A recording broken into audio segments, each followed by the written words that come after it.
Hi friend, प्रकाश का पाठशाला channel में आपका स्वागत है। 1.3 आज 1.3 के प्रश्नों को हल करेंगे। वो हर बार ऑब्जेक्टिव में पूछा जाता है, प्रमेय और अप्रमेय से संबंधित। उसको आप लोगों को हम समझा देते हैं। देखिए, जैसे दो प्रमेय संख्या प्लस √3 √3 अप्रमेय संख्या, यानी ये परिमेय संख्या प्लस परिमेय संख्या प्लस अपरिमेय संख्या बराबर होता है अपरिमेय संख्या। ठीक है, यानी परिमेय संख्या और अपरिमेय संख्या का जो जोड़ होता है वो भी क्या होता है? अपरिमेय संख्या होता है। अब देखिए, परिमेय संख्या माइनस अपरिमेय संख्या, परिमेय संख्या माइनस अपरिमेय संख्या बराबर होता है अपरिमेय संख्या।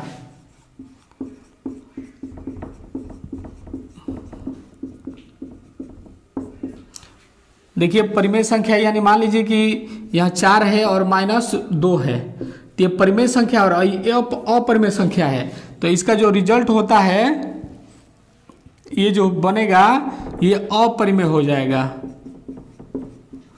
अपरिमेय संख्या हो जाएगा। ठीक है, अब देखिए तीसरा, परिमेय संख्या गुणे अपरिमेय संख्या, यानी परिमेय संख्या गुणे अपरिमेय संख्या का जो होता है वो अपरिमेय संख्या होता है। अपरिमेय संख्या होता है। जैसे देखिए, 2√2 यानी 2 परिमेय है और √2 जो है अपरिमेय है। 2 परिमेय है, √2 अपरिमेय है, तो ये क्या हो जाएगा? अपरिमेय हो जाएगा, अपरिमेय संख्या हो जाएगा। अब देखिए चौथा,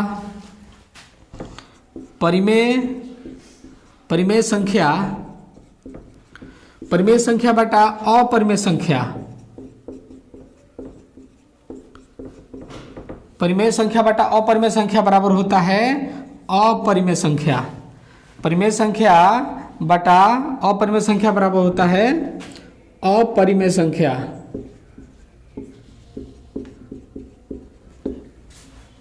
ठीक है, इसको फिर से एक बार देख लीजिए। 2 परिमेय संख्या है और प्लस √3 अपरिमेय संख्या है, तो परिमेय संख्या प्लस अपरिमेय संख्या, इसका जोड़ जो होता है परिमेय और अपरिमेय का अपरिमेय होता है। परिमेय संख्या माइनस अपरिमेय संख्या होता है, यानी 4 परिमेय संख्या है और √2 अपरिमेय संख्या है। परिमेय संख्या इंटू अपरिमेय संख्या होता है। जैसे √2, ये 2 जो है परिमेय संख्या और √2 है अपरिमेय, तो दोनों का गुना क्या होता है? अपरिमेय होता है। और ये इसका भाग जो होता है वो भी अपरिमेय संख्या होता है। जैसे परिमेय संख्या बटा अपरिमेय संख्या बराबर होता है अपरिमेय संख्या। जैसे 2√2 हो गया, ये देखिए 2 ये परिमेय संख्या और ये अपरिमेय संख्या है, तो ये होता है अपरिमेय संख्या। ठीक है, ये ऑब्जेक्टिव में पूछा जाता है, हर बार पूछता है बोर्ड एग्जाम में।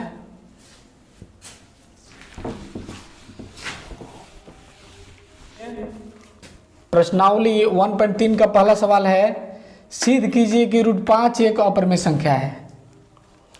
तो कह रहा है कि सिद्ध कीजिए कि √5 एक अपरिमेय संख्या है। तो अपरिमेय संख्या है, इसका हम उल्टा मान लेंगे, इसको हम उल्टा मानेंगे। माना √5 एक परिमेय संख्या है,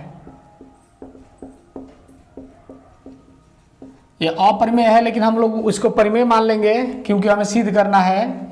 माना √5 एक परिमेय संख्या है, इसलिए √5 बराबर P/Q, जहां P तथा Q सहअभाज्य सअभाज्य पूर्णांक है। √5 बराबर P बटा Q, क्योंकि परिमेय माने हैं तो P बटा Q के रूप में लिखा जाएगा, जहाँ P तथा Q सअभाज्य पूर्णांक है। Q जहाँ Q बराबर नॉट इक्वल टू 0, यानी Q का मान 0 नहीं होना चाहिए, नहीं तो अपरिभाषित हो जाएगा। ठीक है, अब देखिए √5 बराबर P बटे Q। अब दोनों तरफ वर्ग करने पर, दोनों तरफ वर्ग करने पर, तो दोनों तरफ वर्ग करेंगे तो ये 5 के √² बराबर P² और Q² हो जाएगा। इसका वर्ग है तो रूट हट जाएगा, तो 5 बराबर P² Q²। ठीक है, अब देखिए हम Q को इधर कर देंगे, 5 Q² बराबर P²। यहाँ पर लिखेंगे चूंकि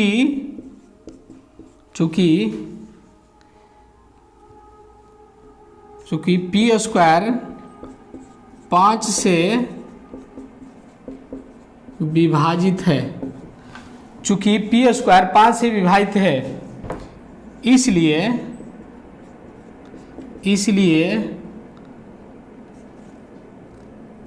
P भी 5 से विभाजित होगा।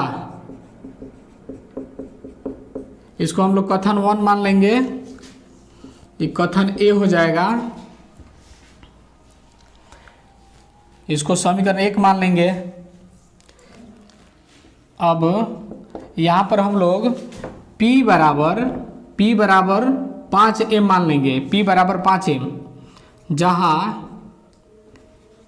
m कोई पूर्णांक है।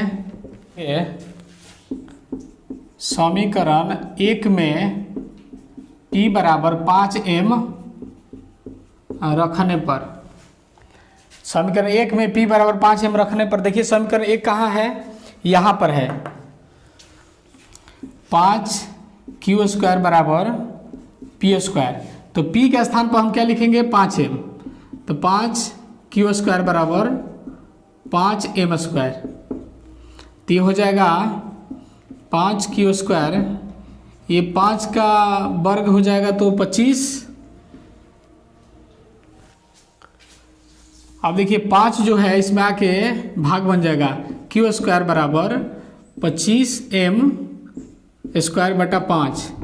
अब देखिए 5 जो है गुना में तो बटा में आ जाएगा, तो 50 25 हो जाएगा, तो Q² बराबर 5m²।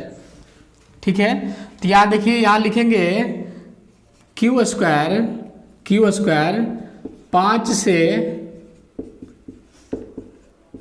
से विभाजित है, Q² 5 से विभाजित है, इसलिए Q भी 5 से विभाजित होगा। Q² 5 से विभाजित है, इसलिए Q भी 5 से विभाजित होगा।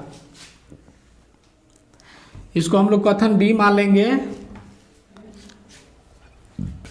कथन A कह रहा है कि इसलिए P भी 5 से विभाजित होगा, और यहाँ पर Q भी 5 से विभाजित होगा, यानी P और Q में 5 उभयनिष्ठ है, यानी 5 कॉमन है, तो लिखेंगे। अब देखिए कथन A तथा B से, कथन A तथा B से P तथा Q का उभयनिष्ठ गुणनखंड 5 है। कथन A तथा B से P तथा Q का उभयनिष्ठ, P तथा Q सह अभाज्य संख्या, P तथा Q सह अभाज्य, √5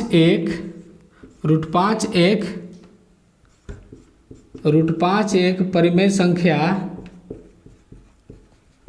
नहीं है, √5 एक परिमेय संख्या नहीं है।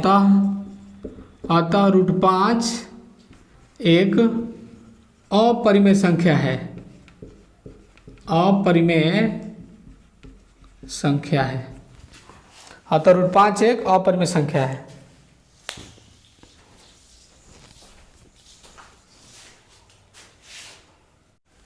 अब देखिए दूसरा सवाल है, सिद्ध कीजिए कि 3 + 2√5 एक अपरिमेय संख्या है। तो 3 + 2√5 सिद्ध कीजिए कि 3 + 2√5 एक अपरिमेय संख्या है। तो अपरिमेय संख्या कह रहा है तो हम लोग इसको परिमेय मान लेंगे, इसको उल्टा मान लेंगे। माना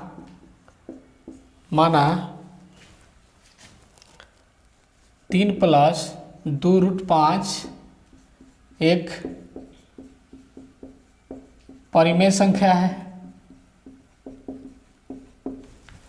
3 + 2√5 एक परिमेय संख्या है, इसलिए 3 + 2√5 बराबर P/Q। परिमेय है तो P/Q के रूप में लिखेंगे, जहाँ P तथा Q इंटीजर है, पूर्णांक है। Q नॉट इक्वल टू 0, यानी Q जो है 0 के बराबर नहीं है। अगर 0 हो जाएगा तो अपरिभाषित हो जाएगा, इसको ध्यान देना है। अब यहाँ पर क्या करेंगे, पर ले जाएंगे 2√5 बराबर P/Q -3। परिमेय और अपरिमेय को एक साथ करेंगे, परिमेय और अपरिमेय को एक साथ करेंगे तो 2√5 बराबर, इसका हम 1 बटा लगा देंगे, इसका एलसीएम निकालेंगे, इसका लघुत्तम निकालेंगे तो Q, तो P - 3Q। अब देखिए √5 बराबर, इसमें आके ये भाग बन जाएगा P - 3Q, ये 2Q हो जाएगा, ये गुना है तो भाग बन जाएगा। अब देखिए यहाँ पे ये अपरिमेय और ये परिमेय है तो लिखेंगे चूंकि समीकरण 1 का दायां पक्ष, समीकरण 1 का दायां पक्ष परिमेय संख्या है, परिमेय संख्या है, तथा बायां पक्ष अपरिमेय संख्या है। देखिए इसके दायां पक्ष ये परिमेय संख्या है और ये अपरिमेय संख्या है, जो कि विरोधाभास है, जो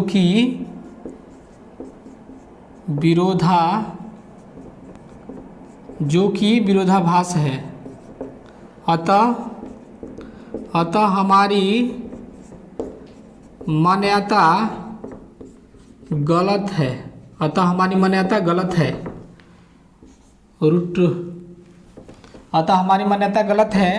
3 + 2√5 एक अपरिमेय संख्या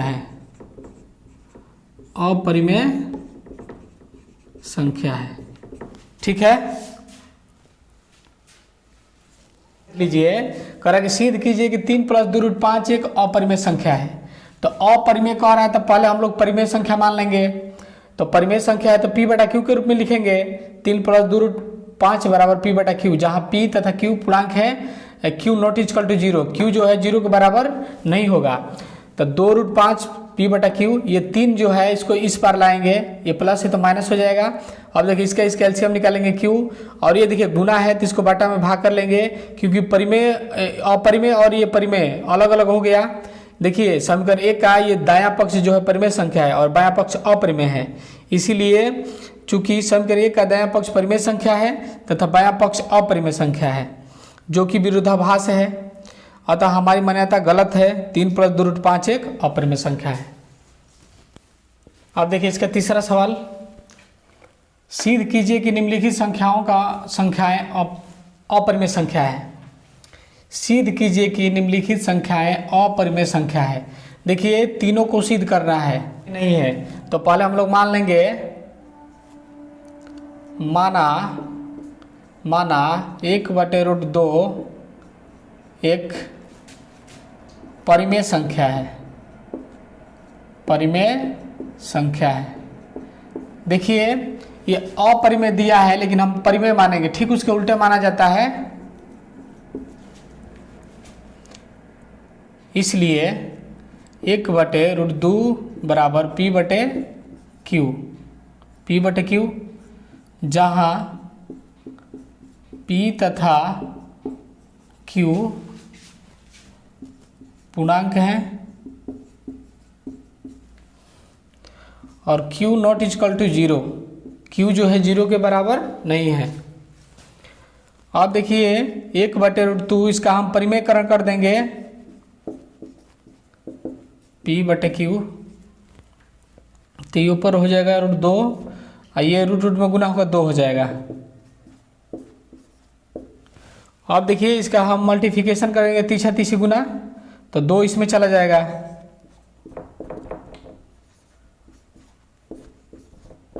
क्योंकि हमको परिमेय और अपरिमेय को अलग करना है। तो देखिए ये उधर चला गया, परिमेय संख्या है, तो परिमेय इधर हो गया, अपरिमेय इधर हो गया, तो इसको समीकरण 1 मान लेंगे। अब हम लोग लिखेंगे चूंकि समीकरण 1 का दायां पक्ष परिमेय संख्या है। समीकरण 1 का दायां पक्ष परिमेय संख्या है तथा बायां पक्ष अपरिमेय संख्या है। समीकरण 1 का दायां पक्ष परिमेय संख्या है तथा बायां पक्ष अपरिमेय संख्या है, अपरिमेय संख्या है जो कि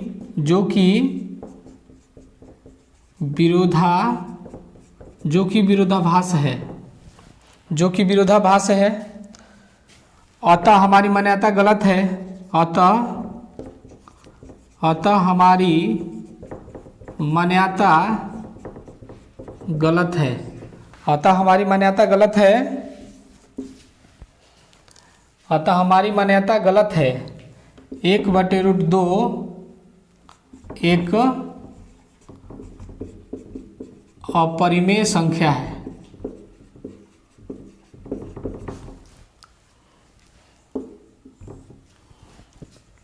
फिर से एक बार इसको समझ लीजिए। माना 1/√2 एक परिमेय संख्या है, ये अपरिमेय स्क्वायर है तो परिमेय मान लेंगे। इसलिए 1/√2 बराबर P/Q, जहाँ P तथा Q पूर्णांक है, Q नॉट इक्वल टू 0। 1/√2 है, इसको हम परिमेयकरण कर देंगे, हर का परिमेयकरण। देखिए इसका ऊपर गुना हुआ तो √2 हो गया, नीचे गुना करेंगे तो रूट में रूट हट जाता है, P/Q। और देखिए परिमेय और अपरिमेय को एक साथ करेंगे तो इसमें गुना कर देंगे तो ये परिमेय हो गया, ये अपरिमेय हो गया।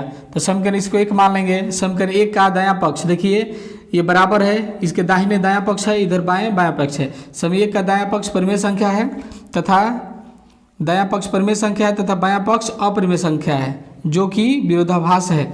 अतः हमारी मान्यता गलत है। 1/√2 एक अपरिमेय संख्या है।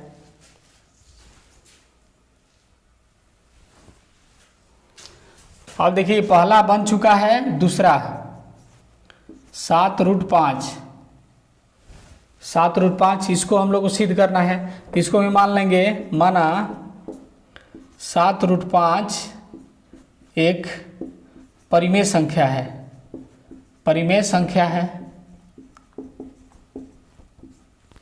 7√5 परिमेय संख्या है। इसलिए 7√5 बराबर P/Q, जहाँ P तथा Q सह अभाज्य संख्या है या पूर्णांक है, सह अभाज्य संख्या है। सह अभाज्य का मतलब जिसका गुणनखंड 1 हो, जहाँ P तथा Q सह अभाज्य संख्या है।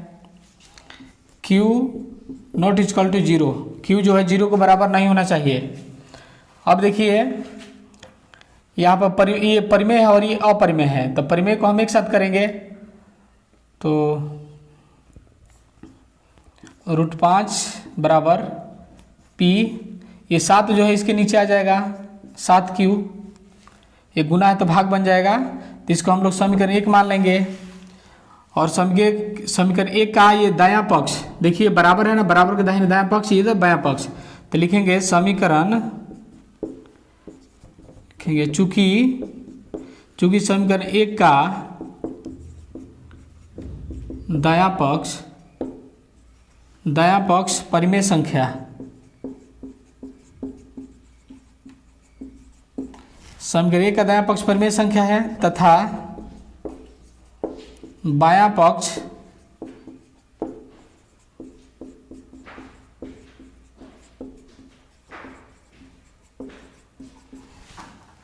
अपरिमेय संख्या है, जो कि विरोधाभास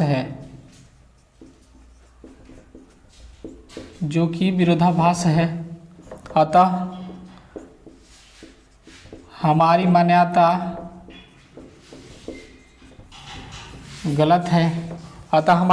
गलत है, 7√5 एक अपरिमेय संख्या है।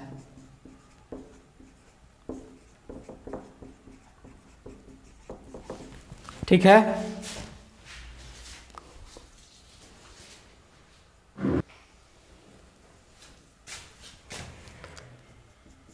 अब देखिए इसका तीसरा सवाल 6 + √2, इसको हमें सिद्ध करना है कि परिमेय है कि अपरिमेय। सिद्ध कीजिए कि निम्नलिखित संख्या है अपरिमेय है, तो इसको हम लोग पहले मान लेंगे, माना 6 + √2 एक परिमेय संख्या है, ये अपरिमेय दिया है तो पहले हम लोग इसको परिमेय मानेंगे, परिमेय मान करके इसको अपरिमेय सिद्ध कर देंगे। इसलिए 6 + √2 बराबर P/Q, परिमेय है तो P/Q के रूप में लिखा जाएगा, जहां P तथा Q सअभाज्य संख्या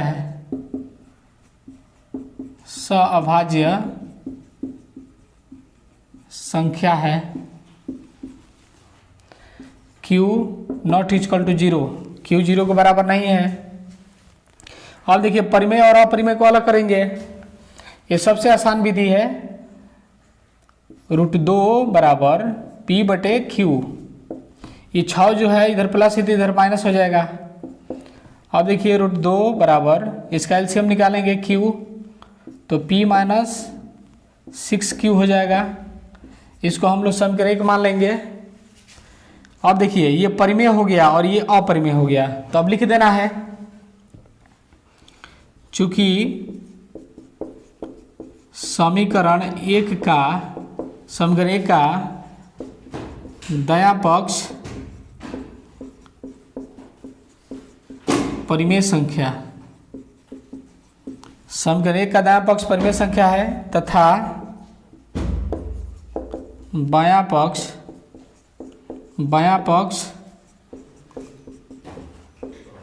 अपरिमेय संख्या है।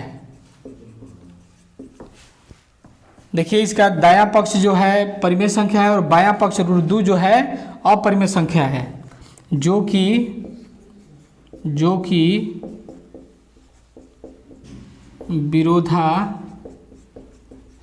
कि विरोधाभास है, अतः हमारी मान्यता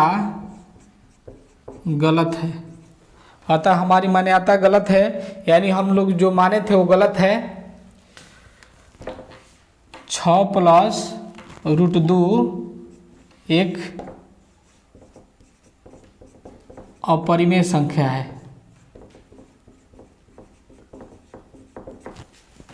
ठीक है।